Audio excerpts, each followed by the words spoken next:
दोस्तों एक बार एक जापानीज कॉस्मेटिक कंपनी जो कि अपनी जीरो डिफेक्टिव प्रोडक्ट के लिए जानी जाती है, उसे अपने कुछ कस्टमर से शिकायत आनी शुरू हो गई क्योंकि उनकी मशीन में कुछ खराबी होने की वजह से वो मशीन खाली डब्बे पैक करने लगी थी। अब इस बात से हुआ यूं कि इस कंपनी की रेपुटेशन खतरे में आने लगी, जिसे ठीक करने के लिए कंपनी की मैनेजमेंट टीम ने कुछ इंजीनियर्स को हायर किया और उन्हें इस प्रॉब्लम को सॉल्व करने के लिए कहा, जिसके बाद से सारे इंजीनियर्स ने कड़ी मेहनत करके एक पावरफुल एक्सरे मशीन बनाया जिसकी रेजोल्यूशन पावर काफी ज्यादा थी। अब इस मशीन की मदद से कंपनी ये आसानी से डिटेक्ट कर पा रही थी कि कौन सी बॉक्स के अंदर सोप है और कौन सा बॉक्स खाली है। लेकिन इस मशीन की रनिंग कॉस्ट काफी ज्यादा थी, जिससे हुआ यूं कि कंपनी का प्रॉफिट काफी ज्यादा घट गया और कंपनी लॉस में जाने लगी, जिससे कंपनी की मैनेजमेंट फिर से परेशान हो गई कि अब भाई आखिर इस प्रॉब्लम को सॉल्व कैसे किया जाए। तभी उस कंपनी में काम कर रहे एक साधारण से एम्प्लॉय ने कंपनी की मैनेजमेंट टीम से कहा कि मैं आपको इस प्रॉब्लम का एक काफी सस्ता सा सॉल्यूशन दे सकता हूँ, लेकिन इसके लिए मुझे $100 चाहिए। अब कंपनी के लोगों को पहले तो इस वर्कर की बातों पे विश्वास नहीं हुआ, लेकिन फिर उन्होंने सिर्फ ट्रायल के लिए हाँ कह दिया, जिसके बाद ये वर्कर एक स्ट्रॉन्ग इंडस्ट्रियल फैन लेकर आया और उसे प्रोडक्ट की असेंबली लाइन की तरफ रख दिया और उसे फुल स्पीड में चला दिया। जिससे हुआ ये कि वो सारे बॉक्स जिसके अंदर साबुन मौजूद था वो वहीं पर रह गए, लेकिन जो बॉक्स खाली थे वो सब तेज हवा की वजह से असेंबली लाइन से बाहर उड़ गए। और इस मामूली से वर्कर ने कंपनी की बड़ी सी प्रॉब्लम को चुटकी बजाते हुए सॉल्व कर दिया और उसकी इस चतुराई भरे काम के लिए कंपनी की मैनेजमेंट टीम ने इस एम्प्लॉय को पैसे तो दिए ही, साथ में उसको प्रमोशन भी दिया। ठीक इसी तरह कई बार हम किसी चीज को लेकर हार्डवर्क करते रह जाते हैं, लेकिन उन चीजों को आप अपनी बुद्धि का इस्तेमाल करके बिना कोई ज्यादा मेहनत या हार्डवर्क के भी हासिल कर सकते हो। इसके लिए जरूरत है कि आप बस जापान के ये 4 प्राचीन प्रिंसिपल को हमेशा याद रखो। ये सिर्फ ना आपको बिना मेहनत के सफलता दिलाएगी, बल्कि आपको बिना ज्यादा मेहनत के एक रिवोल्यूशनरी इतिहास रचने वाली सफलता भी हासिल करके दिखाएगी। पता है कैसे? चलिए मैं आपको दिखाता हूँ। So hey beautiful people, welcome to Fundoo programming. मैं हूँ आपका दोस्त फंडू बॉय। अब दोस्तों जैसे कि एक बार एक गरीब चाइनीज मजदूर था जो हर रोज कड़ी मेहनत करता था और वो पास की पहाड़ियों से पत्थर तोड़कर बाजार में जाकर बेच देता था। वो सुबह से शाम तक पूरी मेहनत के साथ काम करता था, लेकिन फिर भी अपने परिवार को खिलाने के लिए उसके पास इनफ पैसे नहीं होते थे। फिर एक दिन वो पत्थर को बेचने के लिए एक कलाकार की दुकान पे गया। तब उसने देखा कि कलाकार एक व्यापारी को 2000 रुपए में एक सुंदर सा पत्थर बेच रहा था। ये देखकर मजदूर ने तुरंत ही कलाकार से पूछा कि भाई ये पत्थर कहाँ से लेकर आते हो, थोड़ा मुझे बता दो ताकि सेम जगह से पत्थर लाकर मैं भी थोड़े ज्यादा पैसे कमा लूंगा। ये सुनकर उस कलाकार ने कहा, अरे भाई ये तो वही पत्थर है जो तुमने मुझे कल बेचे थे। मैंने उस बड़े पत्थर को छोटे छोटे टुकड़े में बांट दिया, फिर उन पर अपनी कलाकारी से उन्हें सुंदर कलाकृतियों में बदल दिया, जिसके बदौलत ही उस व्यापारी ने आज मुझसे ये 2000 रुपए में खरीद लिया। ये सुनकर वो मजदूर बहुत ही ज्यादा दुखी हो गया और कहा कि मैं इतनी गर्मी में हर रोज 9 से 10 घंटे काम करता हूँ, लेकिन मुझे 100 से 200 रुपए ही मिलते हैं, जबकि आप तो मेरी तरह मेहनत भी नहीं करते हो और फिर भी आप मुझसे 10 गुना ज्यादा पैसे कैसे कमा लेते हो। एक गरीब के साथ ऐसा भेदभाव क्यों हो रहा है भाई?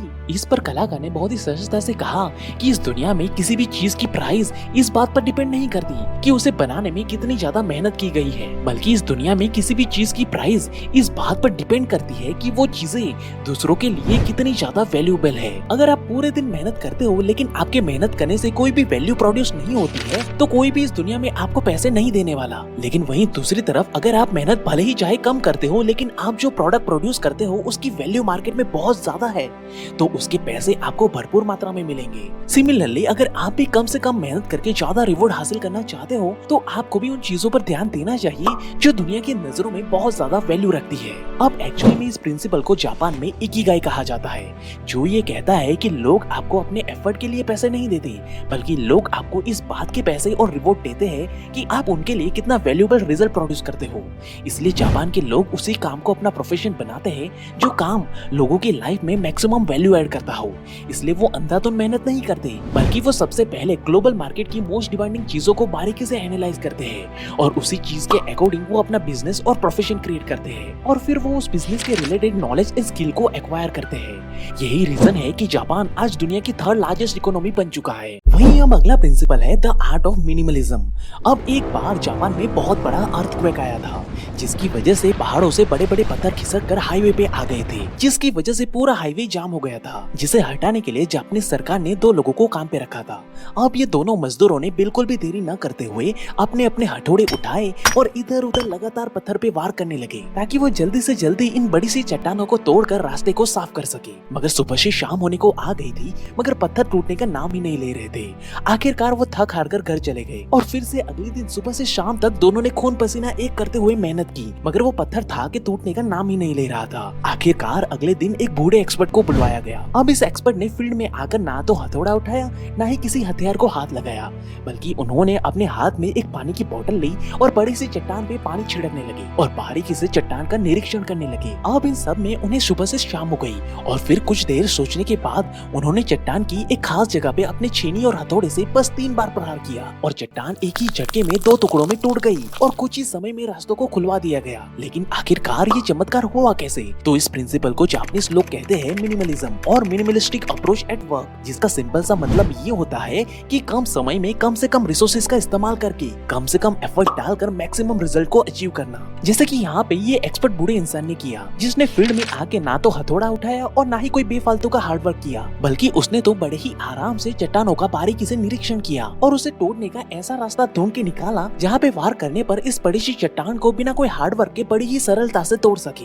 जिसका समर्थन करते हुए अल्बर्ट आइंस्टाइन भी यही कहते हैं कि इतिहास रचने के लिए जरूरी नहीं है कि आपको दिन रात मेहनत ही करना पड़े, आप कम से कम एफर्ट डालकर भी मिनिमलिज्म से मैक्सिमम रिजल्ट हासिल कर सकते हो। जैसे कि अगर मुझे पिछले 1 घंटे में अगर कोई रेवोल्यूशनरी इक्वेशन को सॉल्व करना है तो मैं उस पे गधों की तरह हार्डवर्क कभी नहीं करता, बल्कि मैं 1 घंटे में सबसे पहली 55 मिनट में इस इक्वेशन के बारे में लिखी गई सारी इन्फॉर्मेशन को बारीकी से पढ़कर इस प्रॉब्लम को एनालाइज करते हुए उसकी गहराइयों को बारीकी से समझूंगा। फिर जैसे ही मेरे दिमाग को ये प्रॉब्लम समझ में आएगा कि तुरंत ही बाकी बची 5 मिनट में मैं इसका सॉल्यूशन एफर्टलेसली लिख करके दे दूंगा। और इसी प्रिंसिपल का इस्तेमाल करके मैंने अभी तक बिना ज्यादा हार्डवर्क के भी हिस्ट्री क्रिएट करने वाली सफलता को हासिल किया है। वहीं अब अगर हम प्राचीन काल की बात करें तो तब किसी भी भारी चीज या बड़े से पत्थर को एक जगह से दूसरे जगह तक लेकर जाने के लिए इंसानों को बस एक ही रास्ता पता था कि या तो वो पत्थर को धक्का लगाकर या घसीटते हुए एक जगह से दूसरी जगह तक लेकर जाए या फिर 2 से 3 लोग साथ में मिलकर उसे उठाकर लेकर जाए। मगर कुछ लोगों को ये तरीका बहुत ही बेकार लगा,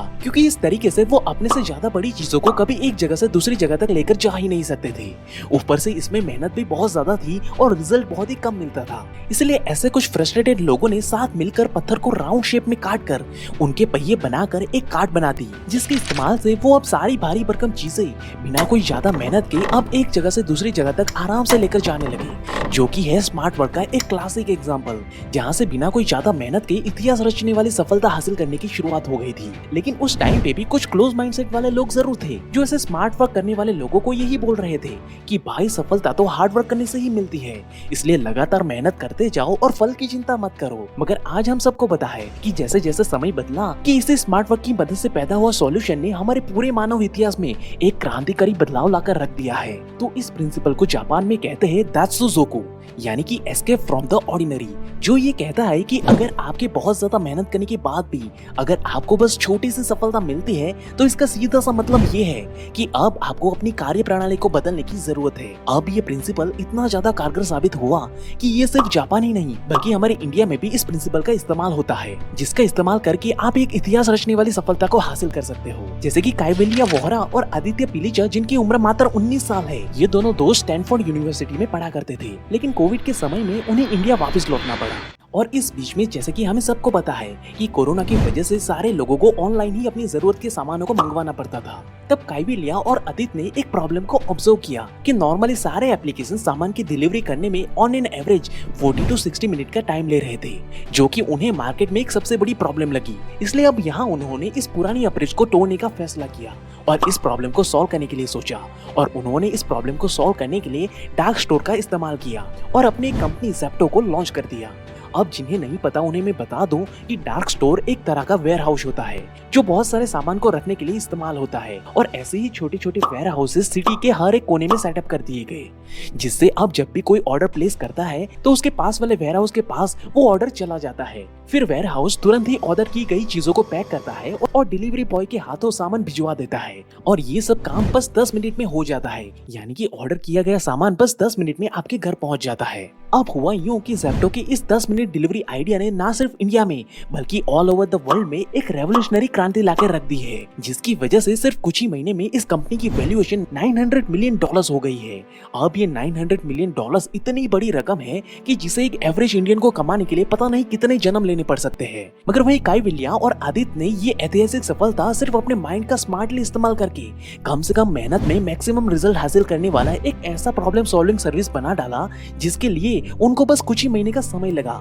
मगर आज उनके इस कुछ महीने के सटीक एफर्ट की वजह से अब उन्हें जिंदगी भर गधा मजदूरी करने की जरूरत नहीं है। लेकिन अब सवाल ये भी दिमाग में आता है कि क्या इसका मतलब है कि हमें कभी हार्डवर्क करना ही नहीं चाहिए? क्या हार्डवर्क करना एक तरीके से बेवकूफी है?